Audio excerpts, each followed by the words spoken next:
Gaza में Hamas के हमलों के आगे इजरायली फौज का मनोबल गिरता जा रहा है। इसके अलावा लंबा खिंच रहे इस युद्ध से आईडीएफ के जवान भी थक चुके हैं। आईडीएफ चाहती है कि उसके पुराने सैनिकों को आराम दिया जाए और उनकी जगह पर नए सैनिकों की भर्ती हो, लेकिन इन दोनों में से फिलहाल कुछ भी होता हुआ दिख नहीं रहा है। वहीं दूसरी तरफ पिछले 8 महीनों से चले आ रहे इस युद्ध में इजराइल का भारी गोला बारूद खर्च हो चुका है और कई देशों से उसे हथियारों की सप्लाई भी धीमी पड़ गई है।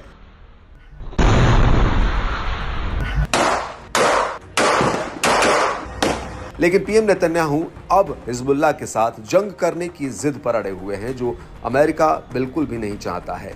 यहां तक कि इजरायली सेना के बड़े अफसरों को इस बात का एहसास है कि हिजबुल्लाह के साथ युद्ध करना इजराइल को महंगा पड़ सकता है, क्योंकि इस युद्ध में ईरान सीधे कूद पड़ेगा और ऐसे में दो फ्रंट पर आईडीएफ का टिक पाना मुश्किल हो जाएगा। लेकिन इस सब के बीच अब एक बेहद ही सनसनीखेज खुलासा हुआ है। वो ये कि अमेरिकी अखबार द न्यूयॉर्क टाइम्स ने अपने एक रिपोर्ट में इजरायली जनरलों के हवाले से एक खबर छापी है, जिसमें कहा गया है कि आईडीएफ के पास युद्ध लड़ने के लिए पर्याप्त गोला बारूद नहीं बचा है। लिहाजा हालातों को देखते हुए अब गाजा में युद्ध विराम की घोषणा की जाए ताकि लेबनान बॉर्डर पर आईडीएफ को संभलने का मौका मिल पाए।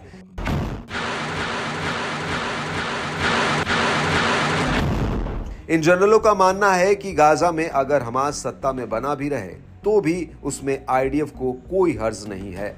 आईडीएफ के इन जनरलों का मानना है कि गाजा में युद्ध विराम इजरायली बंधकों की रिहाई का सबसे आसान तरीका है, जो करीब 120 के आसपास बचे हैं।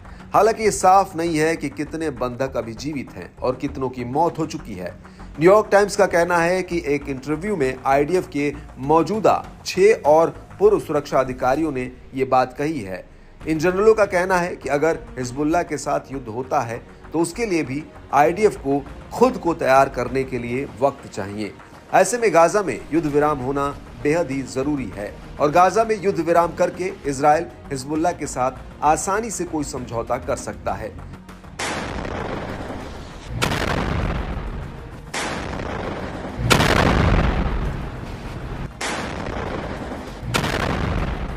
लेकिन आईडीएफ के इन जनरलों के इस बयान से नेतन्याहू और सेना के बीच दो फाड़ के हालात बन रहे हैं, क्योंकि एक तरफ नेतन्याहू हिजबुल्लाह के साथ जंग चाहते हैं, वहीं दूसरी तरफ आईडीएफ गाजा में जल्द से जल्द युद्ध विराम चाहती है। इससे एक बात साफ होती है कि नेतन्याहू आईडीएफ की या तो सुन नहीं रहे हैं या फिर अपनी जिद पर अड़े हैं और इसको लेकर इजराइल के पूर्व राष्ट्रीय सुरक्षा सलाहकार इयाल हुलाटा का कहना है सेना बंधकों की डील और युद्ध विराम के पूर्ण समर्थन में है। उनको लगता है कि वो भविष्य में कभी भी गाजा में जाकर हमास के साथ भिड़ सकते हैं।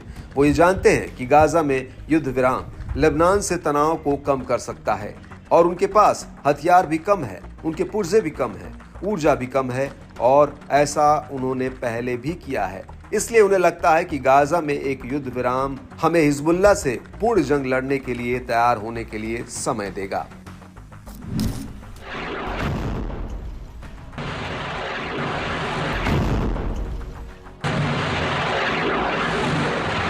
हालांकि इन दावों के बीच ये बात अभी तक साफ नहीं हुई है कि आईडीएफ के नेतृत्व ने अपनी राय नेतन्याहू को किस तरह से व्यक्तिगत रूप से बताई है, लेकिन इजरायलियों के बीच इसको लेकर संतोष है।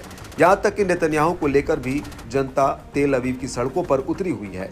इजराइल में जगह जगह बंधकों की रिहाई के लिए धरने प्रदर्शन हो रहे हैं। वहीं दूसरी तरफ जैसे ही न्यूयॉर्क टाइम्स ने ये खबर छापी, उसके तुरंत बाद नेतन्याहू ने एक बार फिर से अपनी उसी बात को दोहराया, जिसमें उन्होंने कहा कि इजराइल युद्ध तभी खत्म करेगा जब तक कि हम अपने उद्देश्यों को हासिल नहीं कर लेते। इसमें हमास का सफाया और सभी बंधकों की रिहाई शामिल है और नेतन्याहू के इस स्टैंड को देखकर फिलहाल ऐसा लगता नहीं कि गाजा में इतनी आसानी से युद्ध रुक जाएगा।